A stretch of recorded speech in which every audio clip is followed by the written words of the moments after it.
ఎన్కటోళ్ళు అన్నం వండేటప్పుడు గుప్పెడు బియ్యం తీసి దేవుడికి పక్కకు పెట్టేటోళ్ళు. ఇప్పుడు అదే పద్ధతిని పాటిస్తూ ఆ బియ్యంని ఆశ్రమాలకు దానం చేస్తున్నారు. సైదాబాద్లోని పద్మశాలి కాలనీ వాళ్ళు అనాథల ఆకలిని తీరుస్తున్నారు.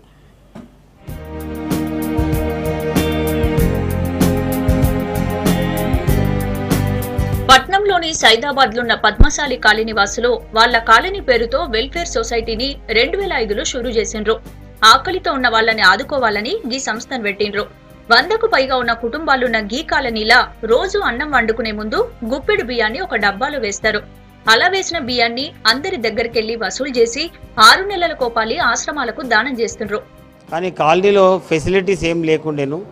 అందరు సమిష్టిగా కృషి చేసి కాలనీని మొత్తం డెవలప్ చేసుకున్నాక 2005 ఆగస్టు 15 తారీఖు నాడు ఈ కార్యక్రమం మొదలెట్టాము.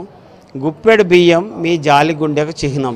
ప్రతిరోజు మా తల్లులు కాలనీలో ఎవరైతే ఉన్నారో వంట చేస్తారో ప్రతి ఇంట్లో ఒక ఉండి ఇవ్వడం జరిగింది. ఆ ఉండిలో వంట చేసే ముందు ఒక గుప్పెడు బియ్యం మా అమ్మ అందులో వేస్తుంది. నా పిల్లలకు చెందాలి, నా సంస్థలకు చెందాలి అని. అలా ఈసారి సైదాబాద్లోని వైదేహి అనాథాశ్రమానికి దానం చేసిండ్రు కాలనీ వాసులు. దీనికి ముఖ్య అతిథిగా వచ్చిన డాక్టర్ వీరపనేని విష్ణురావు కూడా తన వంతు సహాయంగా పిల్లలందరికీ బిస్కెట్లు, పండ్లు వంచిండ్రు. ప్రతిసారి ఒక ఆశ్రమానికి దానం చేయడం చాలా ఆనందంగా ఉంటుందని కాలనీ వాసులు అంటున్నారు. మనకేమో రోజు ఒక గుప్పెడు బియ్యమే కదా, కానీ వాళ్ళకు మాత్రం చాలా తయారైతాయి కదా. అట్లా అనేసి రోజు ఒక గుప్పెడు బియ్యం తీసి పక్కన పెట్టేస్తే దానివల్ల మనకు మనశ్శాంతి, వాళ్ళకి ఏదో ఒక ఇదిగా మనం హెల్ప్ చేసినట్టు అవుతుంది కదా.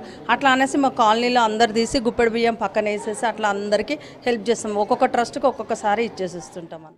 అన్నదానంలోకి అన్నదానమే గొప్ప అంటారు కాబట్టి అన్నదానం ప్రోగ్రాం కిందే మేము గుప్పెడు బియ్యం ప్రోగ్రాం పెట్టుకున్నామండి. అప్పటి నుండి మాకు ఎంతో మనశ్శాంతిగా ఉంటుంది.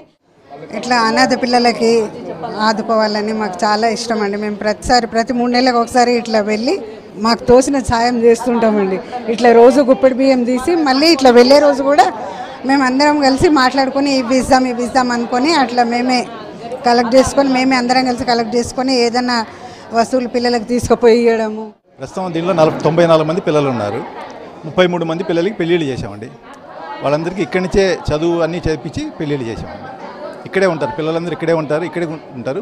పక్కనే సరస్వతి విద్యామందిర్లు చదువుకుంటుంటారండి. తర్వాత పెళ్ళిళ్ళు చేసి మేము పంపిస్తాం. వాళ్ళు ఎంతవరకే చదువుకుంటారో అంతవరకు చదివిస్తాం. ఈ తీర్లా రోజుకు ఒక్కరి ఆకలి తీర్చినా చాలు మనసుకు ఎంతో తృప్తినిస్తుంది. పట్నంలోన్న మిగతా కాలనీలు కూడా ఈ కాన్సెప్ట్ ను ఫాలో అయితే పేదలు అనాథల ఆకలి తీర్చినోళ్ళు అవుతారు. జర ఆలోచించుండ్రి.